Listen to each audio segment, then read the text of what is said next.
Hello everyone, welcome back to my channel. My name is Mira if you're new here. Today is day 4 of Vlogmas. I am going to be doing my November wrap up for you guys. These are all of the books that I read in November. And we have, let me just get them. I have 7 books in my hands, but I only read 6 because 2 of these are the same, which we will get into. I thought I would film in front of my silly little Christmas tree today because Vlogmas, December, the vibes. This is the first time I've done Vlogmas and I have to say it's really fun, but it is a lot of work. So I'm like, I feel like this has been happening for so long and it's literally only day 4. Like girl, we've got 20 more days of this.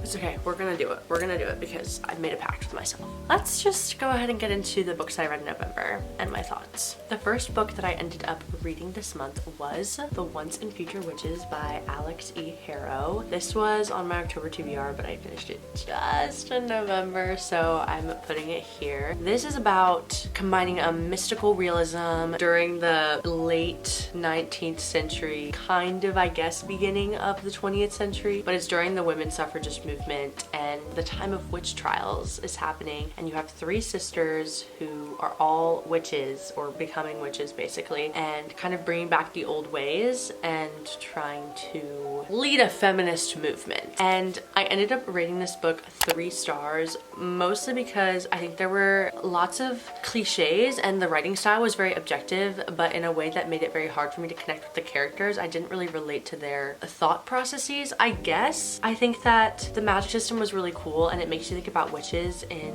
a different kind of way, but it was not giving the complex, nuanced feminist take that it thought it was giving. Do you know what I mean? I'm having like book amnesia. I'm trying to remember what I loved so much about the magic system. I think that my recommendation is this is like a good book to read for October and the fall and like a spooky wintry time, but I wouldn't necessarily really hardcore recommend it. Like pick it up from your local library and give it a try if you're feeling adventurous, but it wasn't my favorite. The next book that I read in November was The Ballad of Songbirds and Snakes by Suzanne Collins. This is the Hunger Games prequel. The movie came out, I think, in November as well. And this book is so funny because it wasn't even on my November TBR. Like, I didn't think I was gonna read it at all. And then me and my friend Hannah were in a local bookstore and we saw that there were only 2 copies left. And we were like, this is a sign, we need to read this together. So we ended up reading it at the same time and it was really cute. And I ended up really, really liking this book. I think that there are some authors that I'm always trying to go back to or get the same feelings. Let me rephrase. There are certain authors that I read growing up that I love their style and their world building, and when you read books that are written by those authors, it's like this is what I'm searching for when I'm looking at new books. This is what I want. This is just so well done, and I don't know if Suzanne Collins wrote this before she wrote The Hunger Games and then just released this like 10 years later, but that if she didn't write this before, then she needs like an award for world building because you could just see all of the things that were connecting. I don't know how her brain did that. That's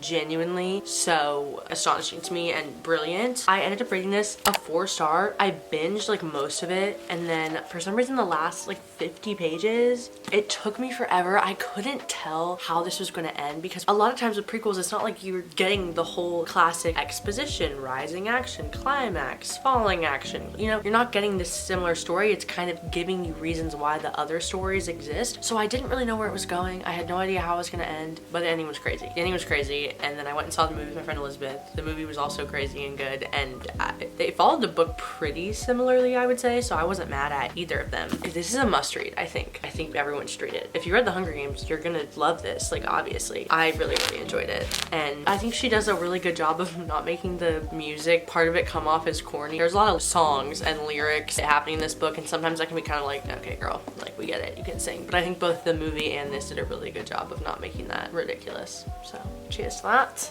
Okay, the next book that I read was A Court of Thorns and Roses. Full spoiler reading vlog up now on my channel. You can go and watch it. I'll link it below. This, I have the original cover here and then the new copy. Oh my god, I don't remember what I rated it in that vlog and I'm blanking.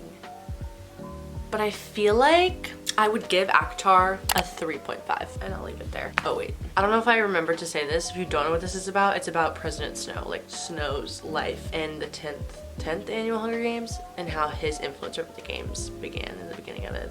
Anyways, Acotar. This book was so funny to read for me because I can see why I didn't like it when I read it when I was younger, but I like it now, I have to say. I'm planning to read the second one pretty soon, I think. I didn't put this in my November TBR because I wanted to keep it like a little secret. I'm gonna stop holding both copies first of all. I rated this a 3.5 mostly because I thought that the story was really interesting and I think it's building up to a kind of world that I'm gonna get really into. I think that everyone says that the first book isn't that great and then the next books in the series are way better and they like them way more. I'm kind of excited to see where it goes. I think the characters are very easy to kind of fall in love with, if that makes sense. I don't love a bunch of them, but like she's setting up this world that I think I will fall in love with characters more and more. Like right now I really like Rhysand and Lucian. Solid 3.5 and I'm continuing the series.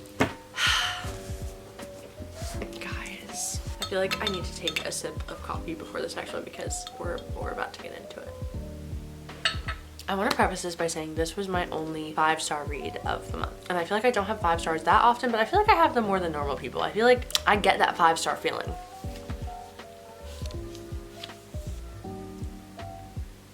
Babel. This book is fucking incredible. This book is so good. Like, I just think, how many times can I say that I think R.F. Kuang is brilliant? She has jumped to probably my favorite author, I think, ever. And I've read the Poppy War series and this book, and that's it. And both of those series are 5 stars for me. How often can you say that about an author? That's literally fucking incredible. This book is about Robin Swift. He is a young boy who grew up, he's like maybe 6 or something, when this professor comes and takes him from his native homeland in China, takes him to England to study and learn Greek and Latin and English and all these other languages. Eventually he will attend Oxford and become a translator for the Tower of Babel, which is depicted on the cover here. And basically the story is of Robin's time growing up with this professor and then going to Oxford, meeting friends, and realizing that the things that they have gone their whole life working for might actually be way more nuanced and not as black and white as maybe the professor made it seem. And if you are a language nerd, you will genuinely love this. I was geeking out so much. There's so many beautiful quotations in this book. It took me a long time to read this because I wanted to be focused when I was reading it, if that makes sense. I really wanted to fully take in the story. And I think that if you really like language or are interested in language and its dynamics and how it works and how it changes, this would be a really awesome book for you to pick up. It's kind of a mystical realism situation. So you have silver, the world runs on silver, quote unquote. They use silver bars to make like their cars run faster, to make their houses prettier. They just use these silver bars and they write words on them. And then I could explain it better, but I don't know if it's really a spoiler, so I'm not going to explain exactly how the magic system works because I want you to, I think it happens on like page 80, you figure it out, but still I'm going to keep that under lock and key. You guys can read this book. Seriously, I would recommend it so much. There are so many beautiful quotes. I think that this depicts friendship really well. I think it depicts the struggles of being a person of color in a world that is not ever built for you. And I think that the dynamics and the friendships between the 4 little main characters, I guess, are really beautiful and strained, but raw and brutally honest. And I think that it takes in the gray area of being a friend and how much are you willing to sacrifice and how much are you willing to ask your friends to sacrifice, I guess would be a good way to say that. It just really kind of stretches their friendship to their limits and how they are going to deal with the cards they've been dealt and the world that they live in. I think this is beautiful. I rated it 5 stars. I would so highly recommend everyone to read this. I could sit and talk about these books for hours. Like this book, the Poppy War series, they're like my Roman empires. I can never stop talking about them or thinking about them or anything. Like I just can't. I can't stop. Okay, full disclaimer, these next 2 books I did read in December, but let me explain.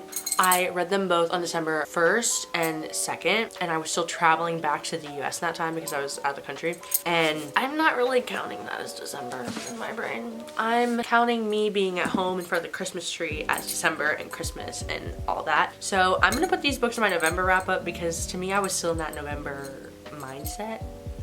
So yeah. And I'm gonna read a bunch of books to make up for it in December, hopefully, if Vlogmas doesn't take too much of my time. The next book that I read was The Woman Destroyed by Simone de Beauvoir, little French literature. I've decided that I want to read this in French.